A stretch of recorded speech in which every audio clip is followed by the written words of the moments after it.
To Fifth Window Spotlight. My name is Charlene Platon, CEO and co-founder of Fifth Window, and we host these monthly events to highlight nurses and their journeys of well-being and self-care, and also to highlight the diverse profession of nursing. We have a special event today, a special spotlight. There's so much to celebrate with Nurses Month, with Mental Health Awareness Month, and so we have an amazing panel of nurses here that I'm so excited to introduce. And before I do that, I wanted to go ahead and introduce the Fifth Window team. So I'll go ahead and have Kathy introduce herself. Hi, everyone. Kathy Schaefer, co-founder, Fifth Window, and a registered nurse. Great, thank you. And as you've all met me. And I did also want to say too, this is a live stream event. So if you're tuning in from YouTube, Facebook, or LinkedIn, feel free to add a comment or question in the chat as we move forward, and we'll do our best to respond to all your questions and comments throughout the duration of this conversation. And so without further ado, I'm really excited to introduce our May 2022 Nurse Spotlight guest. And so we have Bobby Postmontier, we have Fallon Lopez, and we have Yvonne Hamill. So I'll go ahead and have Bobby introduce herself.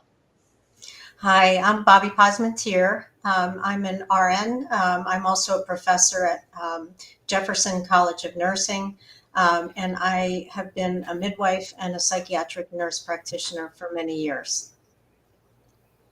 Wonderful. Thank you, Bobby. And we'll have Fallon introduce herself. Hi, everyone. My name is Fallon Lopez. I'm a registered nurse, certified health and wellness coach, and personal trainer. I am the CEO of Are You Well, where I empower nurses to take back their own health and healing, find their voice again, and prevent burnout. Great. And Yvonne? Hi, everyone. I'm Yvonne Hamill. I'm a registered nurse. I currently practice as a certified post-anesthesia nurse, and I'm also an assistant professor at Thomas Jefferson University College of Nursing. I also am certified in Reiki therapy and also aromatherapy. Wonderful. Thank you so much. And we will go ahead and just to let you know, for this spotlight, we're going to touch upon various areas of well-being. So we're going to talk about physical well-being, we're going to talk about spiritual well-being, and then psychological well-being. So lots to talk about, and we'll go ahead and get started. So I'll turn it over to Kathy to ask some questions to our panel. Great. Thanks so much, Charlene. And thank you all so much for being here. We really appreciate you taking the time. We understand that this is probably a day off for you, so your self-care is really important, and we really appreciate you taking the time out of your day to spend with us and those of us who are part of the Fifth Window team. And so I guess I wanted to ask all of you, and I'll ask you each individually, but the general question really is, tell us about your personal journey. Did you always want to go into nursing? And I guess I'll throw this out to Yvonne first. Okay, so my personal journey, I still remember the words of a child. And I was the child that always said, I want to be a nurse. I want to be a nurse because I want to help people. So those words still carry on through today. It was a long journey for me. I did every aspect of nursing.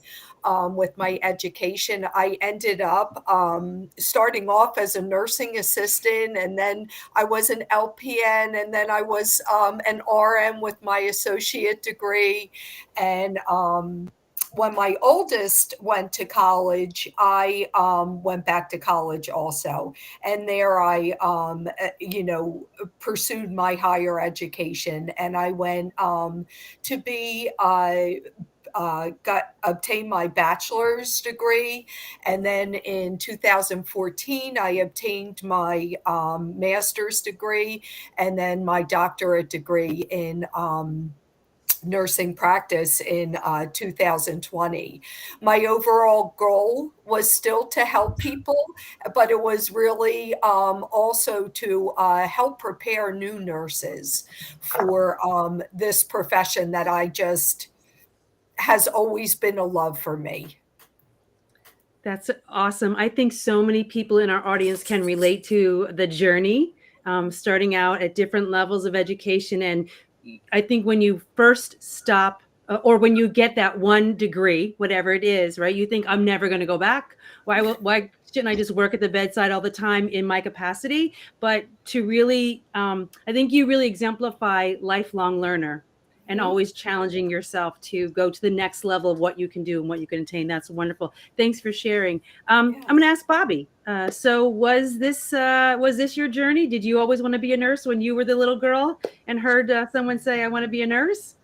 I have to say, no, I did not want to be a nurse. I actually grew up with a general practitioner who did house calls in the Kensington section of Philadelphia. And he asked me if I wanted to go on house calls with him. And I went with my father. At some point, he showed me a movie of a baby being born. And I wanted to do that. So I asked him when I was 12 years old, and I'll reveal that I'm 67 now. So this was a long time ago. And I asked him when I was 12 if I could come and watch a baby being born at the hospital. And this was Metropolitan Hospital in Kensington. And so they didn't have any kind of outfit for me because I was so little. And I came into the delivery room and I was greeted by legs, and that I didn't even see the person's face at all. And she gave birth in front of me, and I was filled with wonder. This baby was the most beautiful person that I ever saw in my life, and I knew I wanted to help. And then I remember tugging at my dad, and I said, are they going to tell her whether it's a boy or a girl? And at this time, I don't know if people remember this, but when babies were born then, they would hold them upside down and slap them on the behind. And I was just sort of amazed and sort of like, is this the way it's supposed to be? And so I wanted to have a personal connection with the woman that was delivering on the other end of those legs. And she was poor. She was from the neighborhood. She didn't have a voice. I don't even know if they asked her permission about whether I could be there or not. And it was such a profound experience for me that I knew that I wanted to deliver babies and I wanted to help women in the most profound way. And little did I know that my journey would take me to this direction. Originally, I wanted to be a doctor. And then I heard about this thing called being a midwife and how you sit with women and how you give them voice and how you help them. And that's where I went. So I came to Thomas Jefferson University into their BSN program. And I said, I don't want to be a nurse. I want to be a midwife. And they thought that I was a radical. But I learned actually to fall in love with nursing. And it was in nursing school that I ended up in the hospital myself. And I saw the power of the healing of nursing. And that touched me so much that changed the direction of my life. So I have a BSN. I got a master's in psychiatric nursing. I became a midwife. I said I would never get a PhD ever. And I did. And it's been a very powerful experience for me. I still practice as a nurse at more than 40 years at this point. And it has been the most rewarding career that I could have ever imagined. But I didn't set out to be a nurse. I just wanted to be honest about that. But it was amazing to me. And I'm so glad that I did. Yeah, no, I think that's great. I think for some of us, I myself as well, nursing was not my first career. And I was at a little bit of a crossroad in my life when someone said, I didn't know what to do. And someone said, you would make a great nurse. And I thought, you know what, I would. I might as well go to nursing school. But once, like when I put my toe in the water, I dove in, and it's something to say. So I can appreciate your journey and thank you for sharing. And I think that, as I listen to Yvonne talk, it sounds like that her journey, she really became the advocate for the profession, right? For her, like for self, right? A self advocate. And it sounds like you have really taken on the advocating for the patient, right? And so I think that we all do that. We're supposed to advocate for ourselves, our profession, and for our patients, but sometimes we get stuck and we don't really get to move out of that. But you guys really show how you highlight those pieces of your journeys and those being those advocating skills. And so I'm really interested to hear about Fallon. Fallon, I don't want to assume that you're the youngest of all of us, but you look a little bit younger than some of us. So we like to hear your journey. Yeah, thank you so much. It's just a pleasure to be on here, just hearing the ladies' stories, and I'm just so inspired. And it makes me think a lot about my journey. I think I'm mostly like Bobby. So I didn't originally want to be a nurse. The first thing I wanted to be was a singer, songwriter. I was quickly shut down by my family. Then it turned into teaching. And then one day, my dad, while I was trying to figure out my life, I was graduating high school. I was like, what do I need to do something, college, right? He looked at me, and I don't know what why he thought that, I would be, such a great nurse, but he was like, Mija, that means, daughter, young daughter, in Spanish. He was just like, Mija, you should be a nurse. And of course, I look up to my parents. I want to make them happy. I want to make them proud. Hearing that from my dad, I didn't question it. I was like, okay. And then he followed it up with, nurses make money. Nurses get, you're Sounds not like going my to get in parents' trouble. conversation. You're not going to get in trouble. You're not going to, you're going to be something, because coming where I come from, we didn't have a lot of opportunities to go to college and things like that. So he wanted to make sure that I had opportunities for myself, and being a nurse was one way that he could see that for me. He just saw that caring person in me.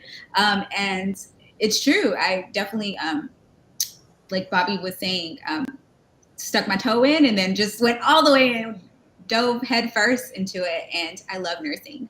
And through it all, I've learned more about myself. I went into nursing thinking that I could cope with nursing life. Let's be honest, nursing is tough. There is risk for burnout. There's so many things that we go through. I thought I could go into nursing with the same self-care tools, the same coping mechanisms that I had been using for years. This was not true. Sadly, was not the case in my real nursing career. I quickly got burnt out right away, maybe like my 5th year into nursing. I wanted to leave the profession, but through my own personal journey, and we'll talk more about that later, but through my own personal journey of healing, of health, of putting myself first, I was able to revive my passion again. And now I help other nurses do the same with my health and wellness coaching business. We focus a lot on physical well-being, mental, and spiritual as well. So I'm going to talk more about that later, but that's just a little bit about where I'm at in my journey. And just hearing the other ladies, I'm inspired, because there's so many different avenues that nurses can go, and their careers can lead to. So I'm just excited to see where that leads me. I definitely want to go back to school, get into leadership. So now that I am reviving my passion for nursing, I'm excited to see where that goes. So thank you. Yeah, thank you so much for sharing in that journey. And I'd love to hear if you ever go back to songwriting. We would love to hear some of your songs, maybe. That would be really interesting and great to hear. So you spoke about burnout. You pretty much put it out there and said, now we know. Before, I don't think people talked about it, right? It was a lot of times when people were unhappy, they just moved to another floor. They went back to get a degree, but they never talked about the real reason why, right? And for a lot of nurses, I think that maybe it was burnout, but they didn't know how to claim it or put an identifier to it. And so Fifth Window, as you know, is all about promoting well-being for nurses. And in nursing, we don't always have an opportunity to hear about nurses and their self-care or their wellness journeys. So could you speak about how this helped bring you to where you are today with your own business, focusing on nurses' well-being?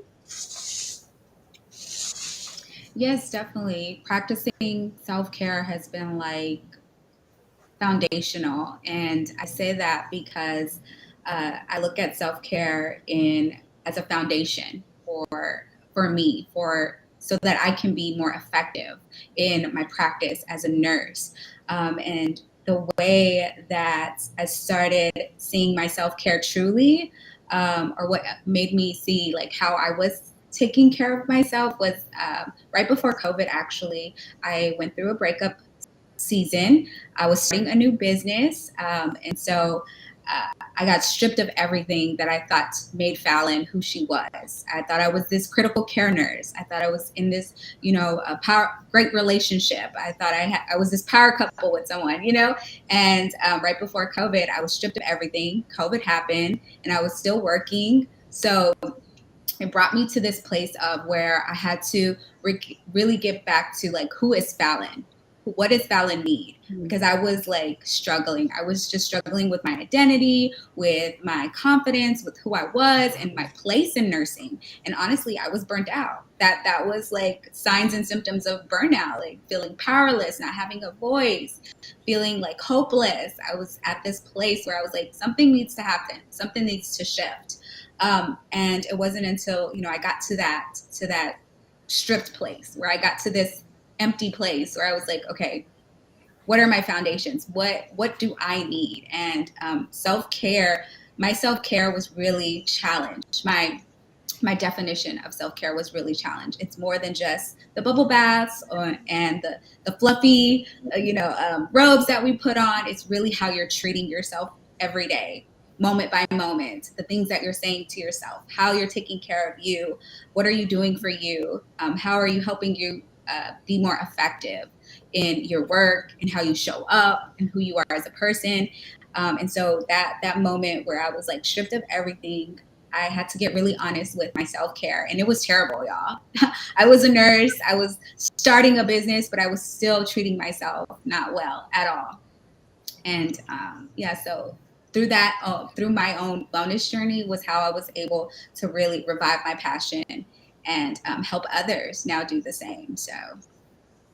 Yeah. And again, one of the reasons why we do these spotlights is to be, that we have people share and be open and honest and be vulnerable. And we appreciate that. And I think it really helps people identify that they're not alone, because there are some of us who might be able to identify with each piece of your story, starting a new job, going through a breakup, working during COVID. And, especially during COVID, everyone felt so isolated. No one could understand what I'm going through. Right. And to hear other people's journeys, I think it really helps even our those of us in our audience who are joining us today to say, oh, I wasn't alone. Like, like those feelings are okay. Like I'm allowed to say that out loud. So I appreciate you sharing with us.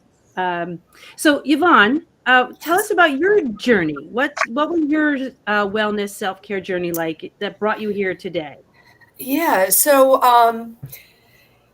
when we talk about burnout and we talk about the self-care journey, I look back now and I was, everything that you were saying, Fallon, I was thinking about in my mind, and I could see where that could easily happen to somebody.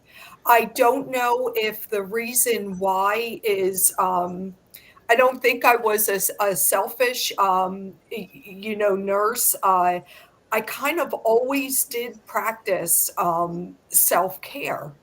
And I never, like to the point where even if it was just going for a workout for an hour to the YMCA, I packed the kids up and, even if I was working 3 to 11 and I went to that workout, and I look back now and I'm thinking to myself, maybe that's why I never suffered from that burnout. I've worked as at a bedside for so many years, and I still currently work at the bedside. And I honestly, I never felt that burnout. Maybe because I kept the self-care up.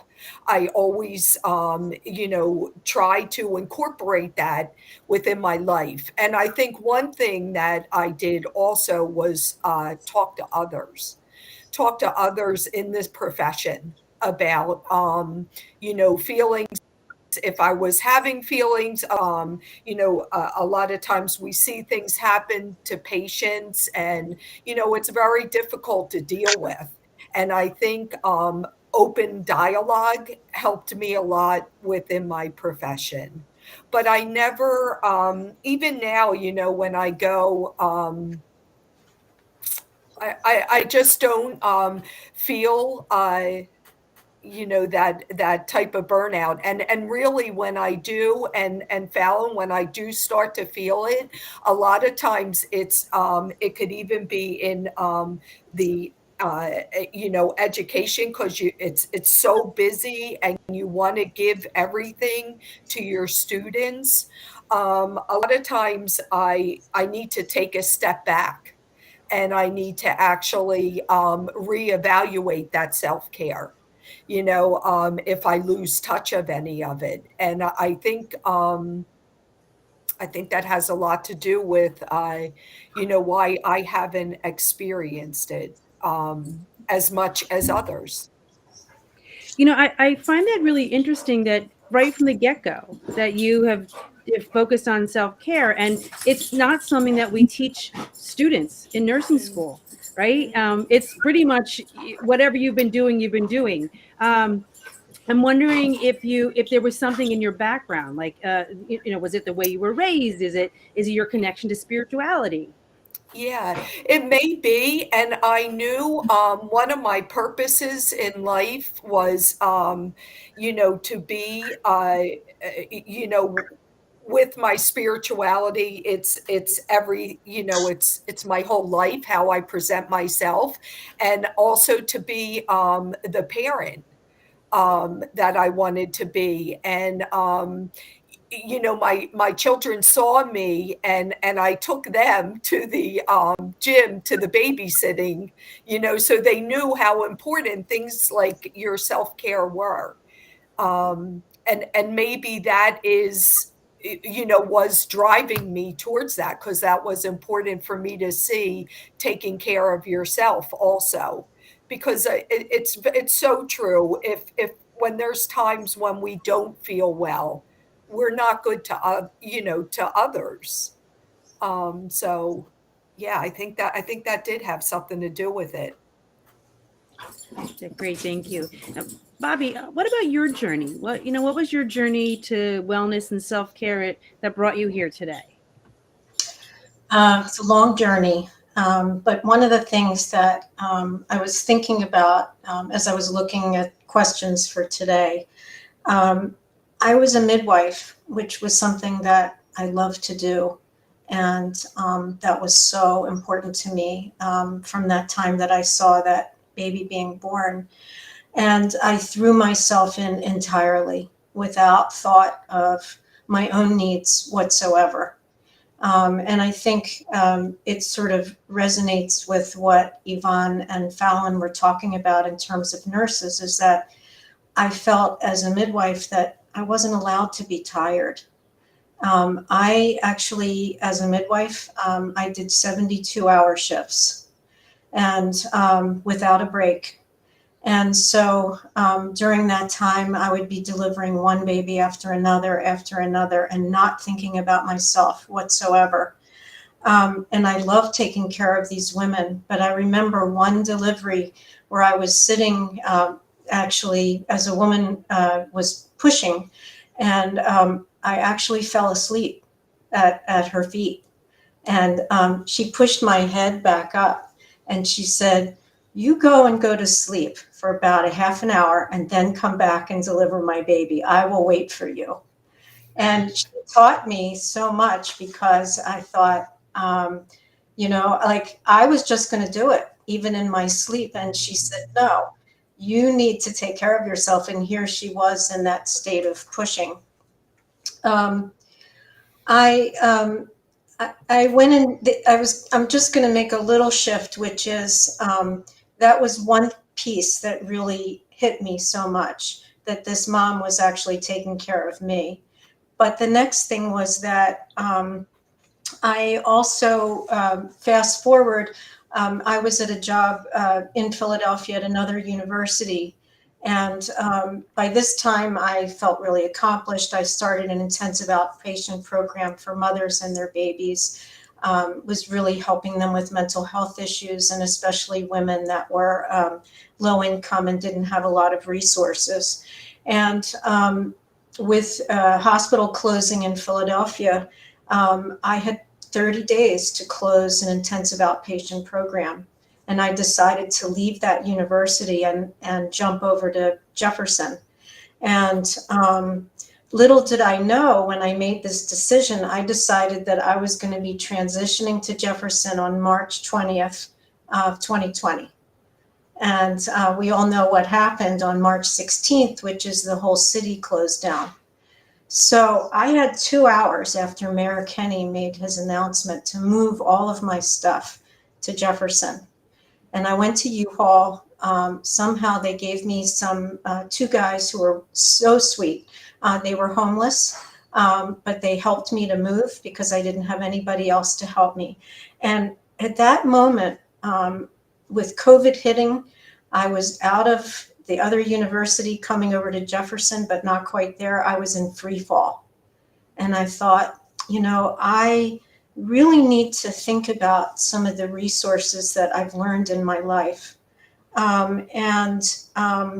I remembered that around menopause, I had felt really depressed and wanted ways to feel better. And I discovered yoga and Ayurveda and diet and adhering to my circadian rhythm. And even though I knew all of these things and I had all of those tools, I wasn't using them.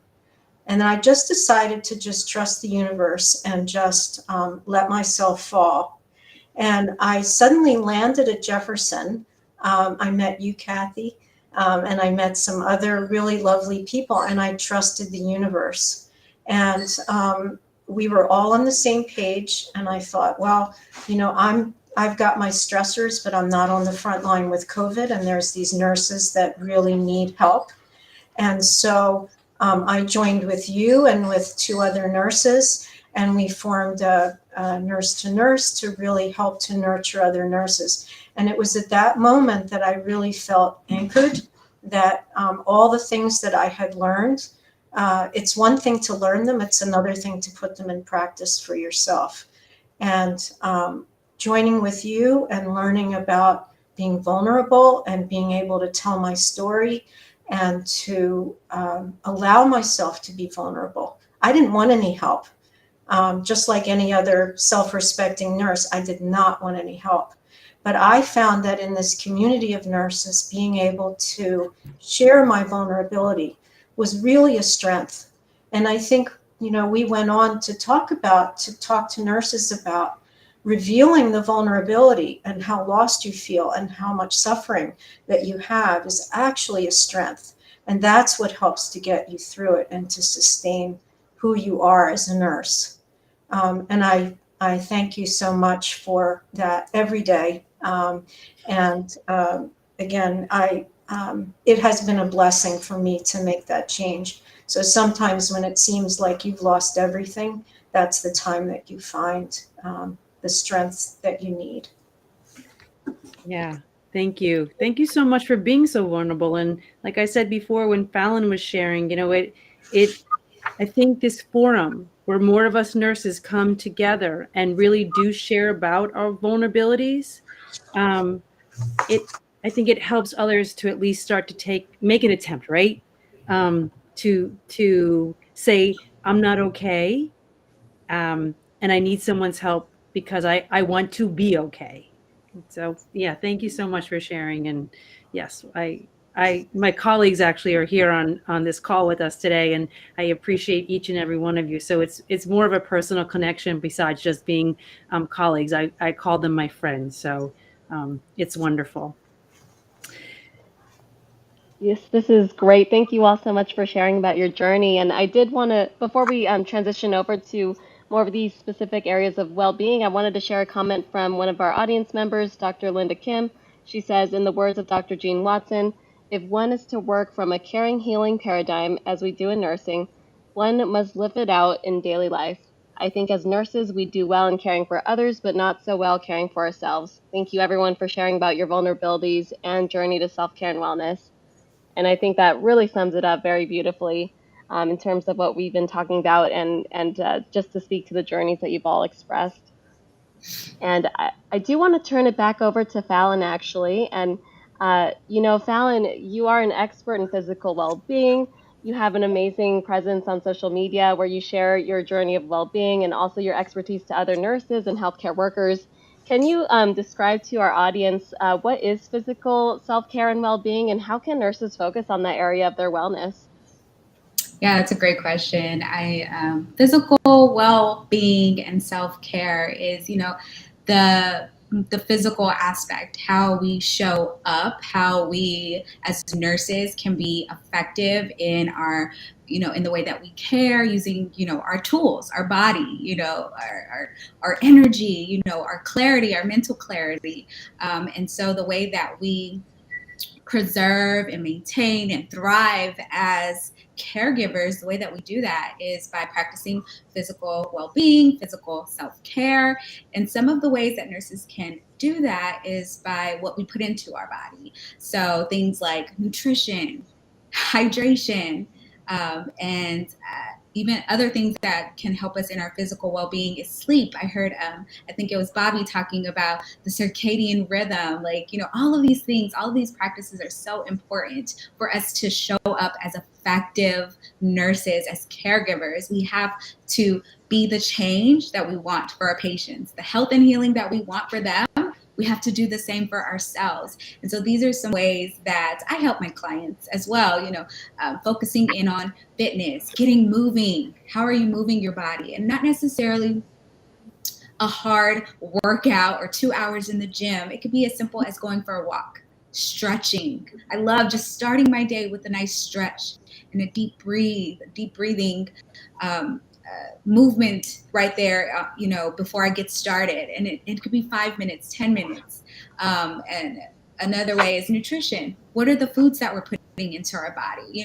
As we're stressed, as we're going through our day, running around, the things that are easily and readily available are not always the good things that we need. So I'm more of a plant-based whole foods person.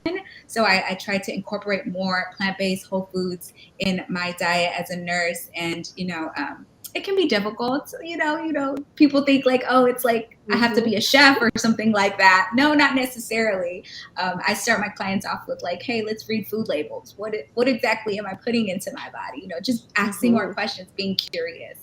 And then sleep, of course, getting rest. How much are we resting? Like, are we really resting? Disconnecting from our devices, getting optimal 7 to 8 hours of sleep. I need 8 hours, so I'm in bed early.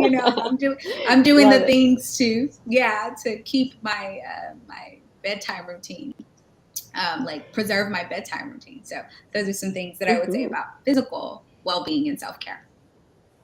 That's great, Fallon. And how have these practices impacted your life and your practice? Have you seen, prior to working in this arena and being a coach on this area, did you see a big shift in your wellness after you engaged in a lot of these activities? Or what was the impact like for you? Yeah, definitely. I mean, prior to this, we know the things. I think I heard one of the other ladies saying that. We know the things like the healthy nutrition. We know the things like, oh, we need to work out. We know the things. But a lot of it, I think we're missing the wellness part, like the mental health part.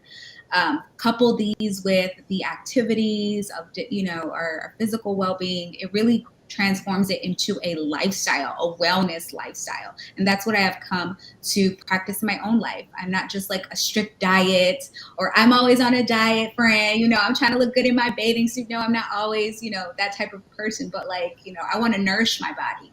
I want to make sure I'm fueling my body the right way so that I can have mental clarity, so that I can have the energy to walk those million-mile steps that we do throughout the day to take care of our patients, So I have really just started practicing more of a wellness lifestyle, focusing on what I'm putting into my body to have better an outcome. What outcome is going to come from this? Am I hydrating? Am I, making me a healthy snack? Do I have my snacks available? And definitely like my mental is so much better. I find that it's easier for me to get out of those pity parties and those stressful modes because I'm adding more nourishing foods to my body. There is a mind and gut connection. So we could talk about that too. I love talking about, all this. It's a biology to it. So definitely I have seen that these practices, these physical well-being practices have affected just me overall, like in my mental, in my confidence, in my energy, and just so much more. So I really feel like we should be investing in ourselves daily, and not just a strict diet, not just tons of workouts, but how are you nourishing your body and taking care of yourself every day? Absolutely. Thank you for sharing. And it really ties into to what Bobby mentioned earlier with her story about, falling asleep. And I mean, we really need to fill our cup, before we can help others. And I think that all the things that you mentioned really lend to that. And you're absolutely right about how intertwined all these components are. Physical well-being can really tie into your mental well-being, which could really tie into your overall well-being. And a lot of the times there's a component that people don't think about too, which is spiritual well-being. So I want to turn it over to Yvonne to talk about that, because spiritual well-being is one of those things that we hear about. It's there, it's like out there, but we don't really learn about it. I mean, we don't really learn about these different areas of well-being anyway in our training, but spiritual well-being, I feel like, is even kind of harder for nurses to reach or to focus on. And would just love to have you talk a bit more about that, Yvonne, and tell us what does it mean by spiritual self-care, and how can nurses focus on that area of their well-being, and why is it important? Right. Okay. I think with spiritual well-being, is there really a definition like what I think about when I think about spiritual well-being? I think it means something, can mean something different to everybody. I think it can mean a greater being. Is it religion? It doesn't need to be. It could be just what you want for your whole self. If we look at our meaning in life, what is our meaning in life? And if we take that and put it in our everyday and in our nursing practice, but really our everyday practice. And I'm sitting here and I keep thinking, why did I do self-care at such a young age? Like you really sparked me, Kathy, when you said, how did you know? And I really think I when I was growing up, I was surrounded by a great family, but my mother actually suffered from mental illness, and as a child, I knew and when you say about spiritually, I knew that I didn't want that for myself. And I knew that there is a greater chance that that could actually happen, if you have it within your family. And I honestly think that so many of us can benefit from like that situation. Unfortunately, I benefited from my mother's illness, because I always knew what I wanted in my life and what I wanted, and she was a great mom. She really was. But I knew what I wanted also. And I think that force, that strength that it gave me is part of my spirituality. We talk about what we want in our lives, and even when we're with our patients, if they're at the end of their journey, what do they want? What did they want in their lives? Is there anything more that they need that we as nurses can help them with? Whether it's to see a family member or if it's whatnot, whatever it is, or for them to talk to somebody, whatever that is, I think is our spirituality. When I started my nursing journey, I was very young, and I was probably, security probably looked at me like, oh my gosh, here's that nurse again. Because every time I walked into that elevator, I said a prayer, my own intention and my own prayer. And they saw me, do that. So I'm probably on the camera and they're thinking, here she goes back to our nursing again. But I just, wanting to do the best that you can in your life for your patients, your family, and yourself is my spirituality that gets me every day. I Mhm. I do believe that there is a greater um, than what's here, but at the same time, not everybody needs to believe in that to be spiritual. And Right. I think sometimes we confuse spirituality with religion. And there's so many do's and don'ts in so many religions. It can really make somebody feel like, wow, am I not um, is am I not doing this spirituality right? But if you know what's for yourself and you really try to do that, um, I think that's what spirituality is and what you need. You know, I Mhm. um, I really do. That's You know, great. Oh, Charlene, can I sorry, go just jump ahead. in here for a second? So I Yeah. just thought of something that when Yvonne was speaking, and she said that every day she went into work, she said her prayer, but she also said she set an intention. And we talk about how do we do self-care, set an intention for yourself that day, right? But I Right. think you can incorporate that intention of bringing self-care practices into maybe your day on the unit, your the day you're about when you're going to start to see patients in the office. Set the intention. What's the intention? I want to do the best I can, and if I can't, that's okay, Right. right? I just think Mhm. you really gave me a little aha moment in my life about intention setting, and it's not just the self-care practice of when you wake up in the morning of what we're, I'm going to be happy today, right? Or I'm going to believe in myself. But for every situation, to set an intention, and maybe that's one way I'm almost creating like that little layer so that you don't absorb all of the negative that maybe you're like the toxic environment or the negative environment that you're in, but that intention setting for that in whatever that's going to be, that's how you protect yourself. So maybe that's one more way of protecting yourself in practice. Yeah. Yeah. Mhm. There's Absolutely. these five principles that we learn in Reiki, and they're all intentions. And it's such they're very simple intention, but they can really change your whole way of viewing your day when you get out there. Mhm. Absolutely. Thank you so much, Yvonne. These are amazing insights, and I think it's really wonderful that you're sharing this with our nursing community. And I do want to turn it over to Bobby too to talk about psychological and mental well-being because, as we've spoken about throughout this conversation, that's such an important piece of our overall wellness. And Bobby, there's a great question in the chat too that I think you'd be able to answer. But first, just wanted you to introduce what does psychological or mental well-being mean, and why is that so important for us as nurses?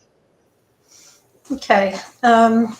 So, um, so I was thinking about this, and that psychological well-being is really accepting where you are now. So the reason that many people experience suffering is the tension between where we actually are and where we think we should be. That's what creates depression and anxiety, is that tension. And changing the relationship with anxiety, with depression, with and emotions and the way we experience it allows ourselves to walk with it and to make space for it and to problem solve. Many people in my psychiatric practice pushed away depression and anxiety. And rather than pushing away the anxiety, pushing away the depression, making space for it and saying it is what it is and allowing it to be is really key. It's not so much about getting rid of it. The other thing that I think is really important in terms of psychological and mental well-being is thinking about what your North Star is and thinking about what your life worth living is about and moving towards that. And in spite of all the odds of things that come your way and that are negative, my mother had always said, put one foot in front of the other. And so even when I didn't want to take one more step, I talk to myself and I tell my patients the same thing, to just keep walking because things will change. Things will change. No matter what we do, they always change. Other things also that I think are really helpful for mental well-being and psychological well-being is trying to take time to walk in nature and finding beauty in the world because it's there. Yes. Just like the blue sky. Just like the blue sky is always there beyond the clouds, that nature is there and beauty is always there. Another thing that is helpful is simplifying our lives. We take on so much as nurses and keep taking on more and more and more. And if you can notice and observe and validate your experiences and being aware, you may say to yourself, maybe I'm taking on too much because I don't have enough to give, and that's okay. I think it's a lot of the language of nurses is that we have to just keep giving and giving. And the other thing that I think is also helpful, when I became a nurse, we were told to be very objective and not get into the story of our patients. And I intuitively felt that that was wrong. I felt that it was okay if someone experienced something sad, that it was okay to cry with them, and I wasn't going to drown in it. And sharing things with people, sharing stories like that has been so helpful, and so helping others in that way has been amazing. The last thing, and I probably have a zillion things to say, but these are themes that I say to my patients, to people who need help, is that I ask them, do you want to be right or do you want to be effective? And so I can be right. I can be driving on 95 and I can feel like I have the right of way and I should do what I want to do. I am right. But am I effective? And so I think one of the things that is important to learn is when to let go and let it be. And if someone else is angry and someone else is negative, to observe it as a curious child, notice and observe and validate your own feelings, and then let it go. So I learned at this point in my life, it's not so important to be right as it is to be effective. So I hope Thank you. that question. Yes. Oh, yeah, absolutely. Thank you, Bobby. And I'm someone who experiences anxiety myself, and a lot of what you mentioned about letting things be, that's been really, really key strategy for helping me, and I think very helpful for others listening on this call to recognize when they think about their own mental and psychological well-being. And I did want to bring up this question too. There was a question, oops, I think it might be a little bit too long, so I'll read the question. But do you feel that having, when it comes to interventions for both mental and physical well-being, do you feel that having positive feedback from family and friends helps nurses to continue on the path for well-being? Or any thoughts about having positive feedback? So I'll take a stab at that. I think that positivity from other people is always helpful and always contagious. But sometimes that doesn't happen. And so it really is about, again, thinking about the life worth living and our own North Star and whether we are being true to what our values are that is most important. Nelson Mandela, when he was in prison for so many years, he kept himself going by thinking about his North Star and what was important to him. And I don't think he got burned out.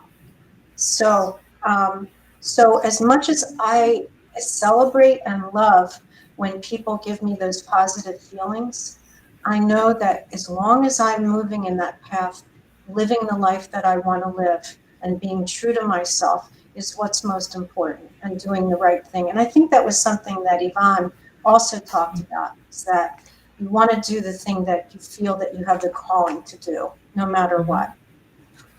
Absolutely. Thank you so much, Bobby. Those are great insights. I really love what you shared.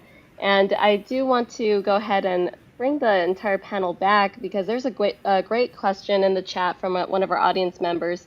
So I'll open this question to each member of our panel who would like to share. But do any of you have any additional suggestions for quick micro practices that nurses can incorporate during their work or during their shift to take care of themselves and promote well-being? Does anyone want to share? Yeah, I can share. For nurses, I don't know if this is a micro practice, but honoring your break time, taking a break, making sure that hey, I have to disconnect, whatever that looks like. If you have to go take a walk outside, go take a breather for a few minutes, like making sure that we're making time for breaks, to hydrate, to have a snack or whatever you need. Hey, and if you can't get away, like, hey, charge nurse, coworker, I need to get away. Like, I need a break right now. I need to go eat something. I need to go take a breather, whatever that looks like. Me personally, I have to get outside sometimes during my work hours because I work in an office. So I just take a few minutes. I go sit by a window or something, or I go outside if I can, get a breather, disconnect. Sometimes I'll take my journal to work, especially if I know if it's like an anxious day or I'm going through something. I'll just like bullet journal a few things, like this is what I'm feeling, this is what it is, just to get those thoughts out. And I think those are a few of the micro practices maybe that I would share. I would also share the breathing. Just taking a minute and doing mindful breathing and really trying to clear. It really helps with clearing your mind and resetting. And also, something simple as just a short meditation, very, very quick. It doesn't have to be long, just to reset yourself and bring yourself back. It's definitely little things that we could do, and even talking to others. I think the one thing that we've really learned as nurses is that our feelings are true, and we need to look out for each other. We need to look out, and I think that's one thing that the self-care, we need to get help when we need it. And we, little things.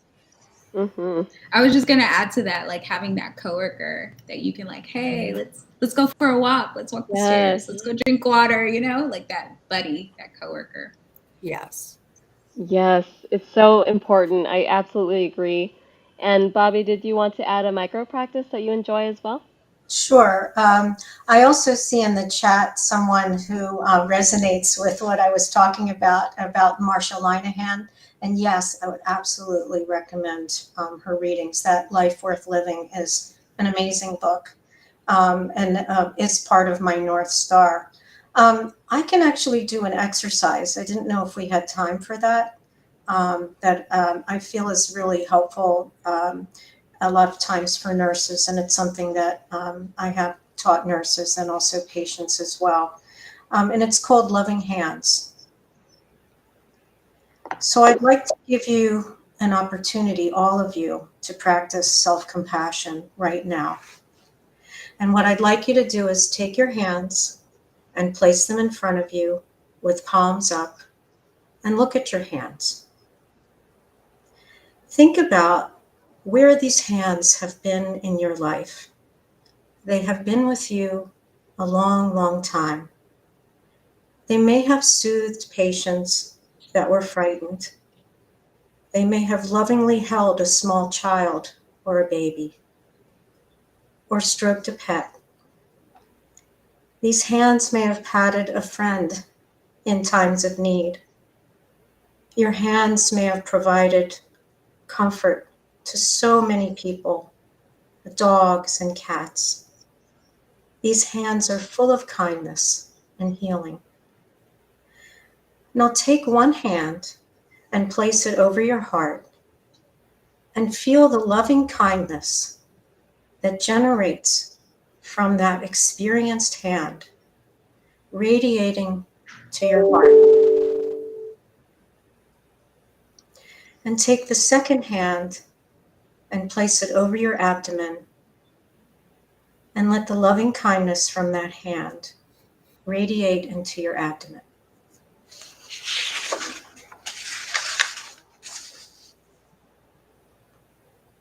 Sometimes when nurses are so stressed and they're going to enter a room where they know that all hell is going to break loose, that taking the time to remember that you have your healing hands with you all the time, and that you can just place that hand over your heart and over your abdomen just for a moment before that event occurs.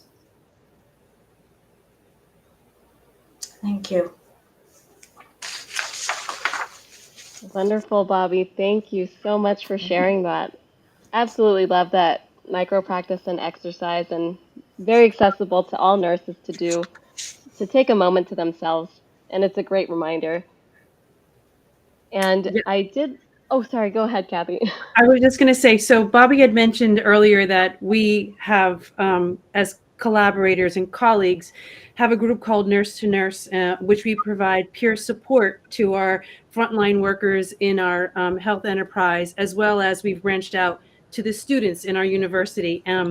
Bobby and I have been in sessions together where she does that, I do that, and I always tell her every time she does it, she always makes me cry because I think of something new that my hands have done. So it is, and if anyone would like to do that with the guidance, it's also on our app. It's one of our guided meditations on our app.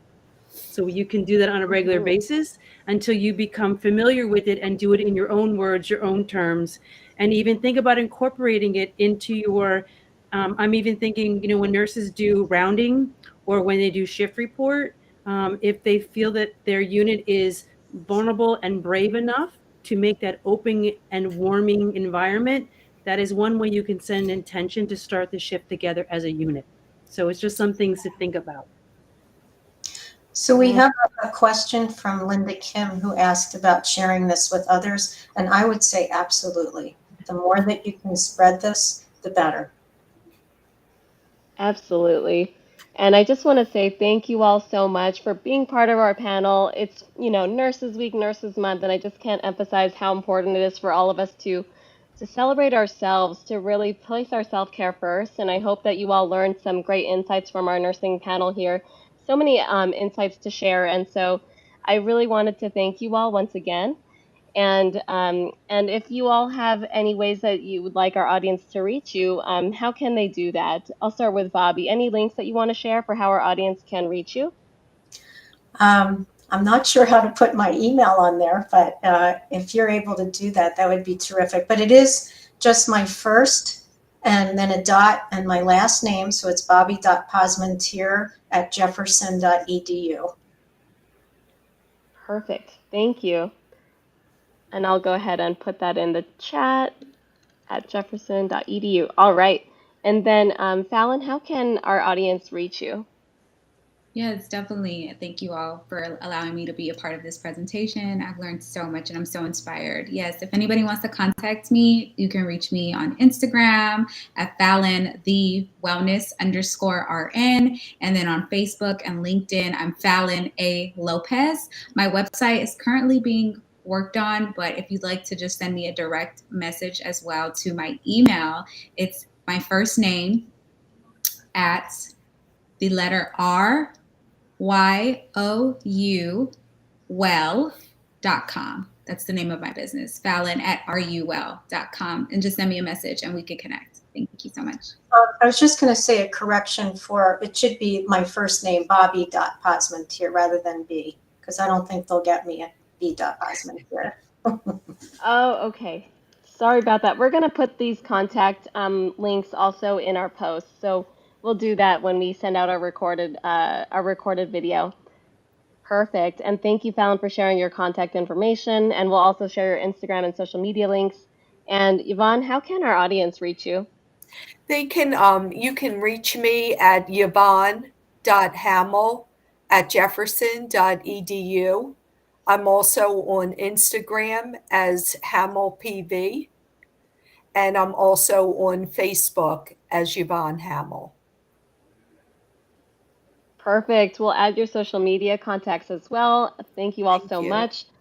And I did want to share with our audience members too that we have a lot of exciting news coming up from Fifth Window. And as of today, we actually have updated our app, well, as of yesterday. But if you go onto our Fifth Window app in the App Store or Google Play Store, you'll be able to update it if you've already downloaded it, or you could download it today.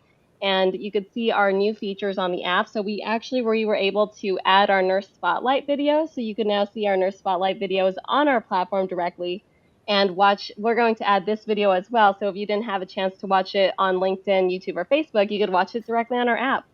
And I did want to share our exciting new partnership that we have. So we are super excited to announce that we have a partnership with Soothing Sense, which is a nurse-founded aromatherapy-based company.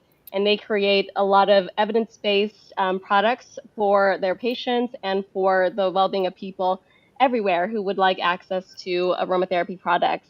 And so if you download our app and look in our wellness partners tab, you'll actually see a discount code that we have for members of our Fifth Window community. So we have 25% off for all of the products on Soothing Sense, except for the medical bulk packs, but you can learn more information on our app. So very excited to offer that to our community, and you can learn more about that on our app. So if you'd like to learn more about us, here is our link, www.fifthwindow.com. And once again, just wanted to say thank you all so much. Thank you to the panel. Thank you to our audience members. Thank you, Kathy, for co-hosting today's Spotlight with me.